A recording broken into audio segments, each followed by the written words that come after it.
ವೀಕ್ಷಕರೇ ನಮಸ್ಕಾರ. ಈಗ ಪರೀಕ್ಷೆಗಳು ಹತ್ತಿರ ಬಂದಿದ್ದು, ಪರೀಕ್ಷೆ ಆದ ನಂತರ ಬೇಸಿಗೆ ರಜೆ ಆದ ಮೇಲೆ ಮುಂದಿನ ಶೈಕ್ಷಣಿಕ ವರ್ಷದ ಶಾಲಾರಂಭ ಪ್ರಾರಂಭ ಆಗುತ್ತೆ. ಅನೇಕ ಶಾಲೆಗಳಲ್ಲಿ ಹೊಸ ವಿದ್ಯಾರ್ಥಿಗಳನ್ನು 1ನೇ ತರಗತಿಗೆ ಅಥವಾ ಬಾಲ್ವಾಡಿಗೆ, KG ಕ್ಲಾಸ್ಗಳಿಗೆ, UKG, LKG ಅದಕ್ಕೆ ಸೇರಿಸುವಂಥ ಪ್ರಕ್ರಿಯೆ ಪ್ರಾರಂಭ ಆಗಿದೆ. ಈ ಸಂದರ್ಭದಲ್ಲಿ ಎಲ್ಲ ಪಾಲಕರು ಗಮನಿಸಬೇಕಾಗಿರುವಂಥ ಒಂದು ಅಂಶವನ್ನು ನಾನು ನಿಮ್ಮ ಮುಂದೆ ಪ್ರಸ್ತುತಪಡಿಸ್ತೀನಿ. ನಾವು ಈಗ ನಮ್ಮ ಮಕ್ಕಳನ್ನ ಸೇರಿಸಬೇಕಾದ್ರೆ ನಮಗೆ ಸರ್ಕಾರಿ ಶಾಲೆಗಳು ಬೇಡ.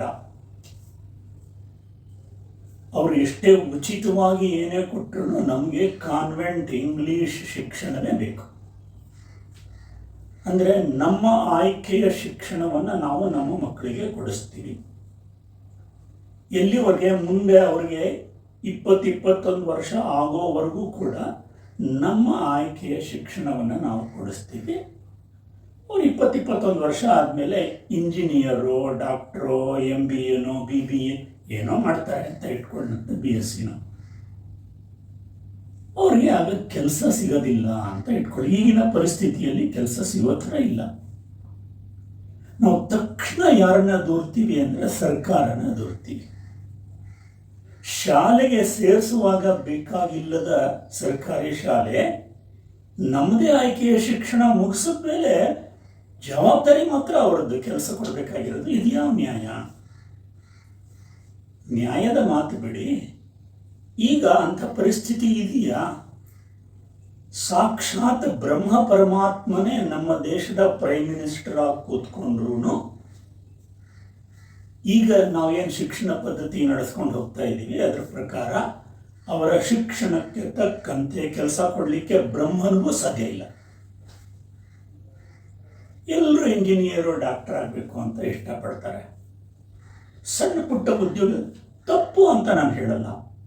ಏನು ಹಾಗಾದರೆ ಬಡವರು, ರಿಕ್ಷಾ ಡ್ರೈವರು ಅಥವಾ ಈಗ ಚಹಾ ಅಂಗಡಿ ಇಟ್ಕೊಂಡಿರೋರು ಅವ್ರ ಮಕ್ಕಳು ಇಂಜಿನಿಯರ್, ಡಾಕ್ಟರ್ ಆಗಬಾರ್ದ ಅಂದರೆ ಆಗಬೇಕು, ಆಗ್ಬೋದು. ಆದರೆ ಆಗಕ್ಕೆ ಸಾಧ್ಯನಾ ಇಲ್ವಾ? ಏನು ತಿಳ್ಕೊಂಡಿರ್ತಾರೆ ಕೆಲವರು ಅಂದರೆ ಒಂದು ಒಳ್ಳೆ ಸ್ಕೂಲಿಗೆ ಡೊನೇಷನ್ ಕೊಟ್ಟು ಸೇರಿಸಿ ಮಕ್ಕಳನ್ನ ಟ್ಯೂಷನ್ ಕಳಿಸ್ಬಿಟ್ರೆ ಮುಗೀತು ನಮ್ಮ ಜವಾಬ್ದಾರಿ. ಕೆಲಸ ಸಿಗೋ ಥರ ಇದೆಯಾ?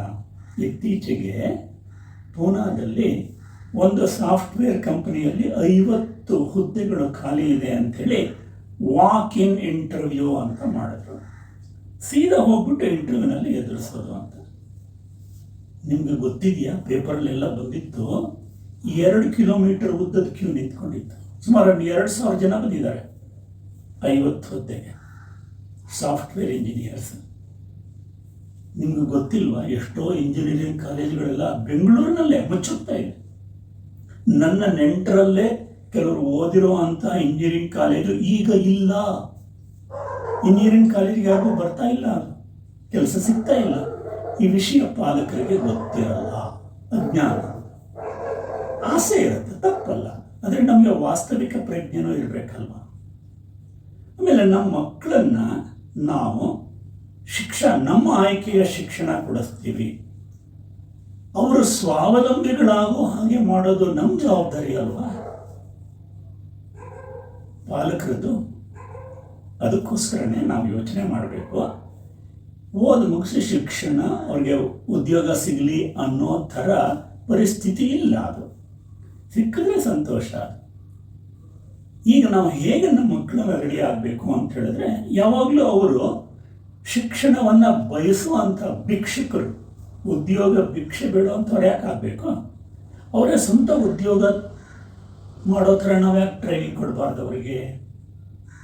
ತನ್ನ ಕೈ ಕೆಳಗಡೆ 50-100 ಜನರನ್ನು ಇಟ್ಕೊಂಡು ಕೆಲಸ ಮಾಡೋ ಥರ ಸಾಧ್ಯ ಇರ್ಬೋದಲ್ವ? ಆ ಬಗ್ಗೆನೂ ನಾವು ಯೋಚನೆ ಮಾಡಬೇಕು. ಅದಲ್ಲದೆ ನಾವು ಇಂಥ ಕೆಲಸ ಸಿಕ್ಕಿದ್ರೆ ಮಾತ್ರ, ನನ್ನ ಯೋಗ್ಯತೆಗೆ, ನನ್ನ ಅಂತಸ್ತಿಗೆ ತಕ್ಕಂತೆ ಕೆಲಸ ಸಿಕ್ಕಿದ್ರೆ ಮಾತ್ರ ನಾನು ಮಾಡ್ತೀನಿ, ಇಲ್ಲದೇ ಇದ್ರೆ ನಾನು ಮಾಡಲ್ಲ ಅನ್ನೋ ರೀತಿ ನಮ್ಮ ಮಕ್ಕಳನ್ನು ಬೆಳೆಸಿದ್ರೆ ಆ ಮಕ್ಕಳುಗಳು ನಮ್ಮ ಶತ್ರುಗಳಾಗ್ತಾರೆ, ನೆನಪಿರಲಿ. ಯಾವ ಕೆಲಸ ಮಾಡಿದ್ರೂ ಕೂಡ ಅವಮಾನ ಅಲ್ಲ.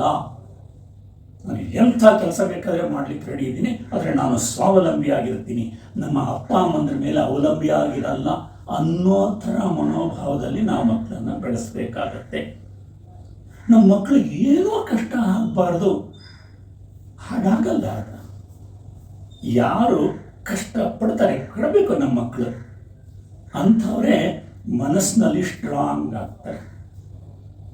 ಈಗ ಹೊಸದಾಗಿ ಶಾಲೆಗಳು ಪ್ರಾರಂಭ ಆಗ್ತಾ ಇದೆ, ಮಕ್ಕಳನ್ನು ಎಲ್ಲ ಸೇರಿಸ್ತಾ ಇದ್ದೀವಿ. ಈ ಸಂದರ್ಭದಲ್ಲಿ ಇದನ್ನು ನೀವೆಲ್ಲರೂ ಯೋಚನೆ ಮಾಡಿ ಅಂಥೇಳಿ ನಾನು ಪ್ರಾರ್ಥಿಸ್ತೀನಿ. ಈ ವಿಚಾರದ ಬಗ್ಗೆ ನಿಮ್ಮ ಅಭಿಪ್ರಾಯ ಏನು ಅನ್ನೋದನ್ನು ದಯವಿಟ್ಟು ಕಾಮೆಂಟ್ ಬಾಕ್ಸಲ್ಲಿ ತಿಳಿಸಿ. ನಮಸ್ಕಾರ.